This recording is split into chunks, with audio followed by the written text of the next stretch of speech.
Extra position వీళ్ళకి ఒక bro అయితే కామెంట్ చేశాడు, మన కాలేజీలో ఎన్సీసీ గురించి, గ్రౌండ్ అండ్ గేమ్స్ గురించి ఒక వీడియో చేయమని. ఫస్ట్ గ్రౌండ్ విషయానికి వస్తే, నాకు నచ్చినప్పుడు వెళ్ళి గ్రౌండ్లో ఆడుకుంటా అంటే కుదరదు, మేనేజ్మెంట్ మెట్టుతో మింగుతారు. క్రికెట్ గ్రౌండ్లో ఆడాలంటే కంపల్సరీ 2 టీమ్ ప్లేయర్స్ అయితే ఉండాలి. అండ్ ప్రిన్సిపల్ సార్కి లెటర్ రాయాలి, సార్ పర్మిషన్ ఇవ్వాలి, అప్పుడు మనం గేమ్ ఆడుకోవడానికి కుదురుతుంది.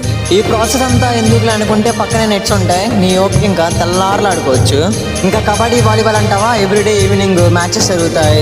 మెయిన్లీ కబడ్డీ విషయానికి వస్తే నెక్స్ట్ మంత్ ఎండింగ్లో ఏఎన్యూలో అయితే కబడ్డీ టోర్నమెంట్ అయితే ఉంది. మీలో ఎవరికైనా మన కాలేజ్ తరఫున కబడ్డీ ఆడాలని ఉంటే ఈవినింగ్ కిట్ వేసుకొని మన కబడ్డీ గ్రౌండ్కి వెళ్తే మన కాలేజ్ సీనియర్స్ అక్కడ ప్రాక్టీస్ చేస్తూ ఉంటారు. మీ గేమ్ ప్లాన్ బాగుంటే మన కాలేజ్ టీం తరఫు నుంచి ఆడొచ్చు, ఇది ఒక మంచి ఆపర్చునిటీ.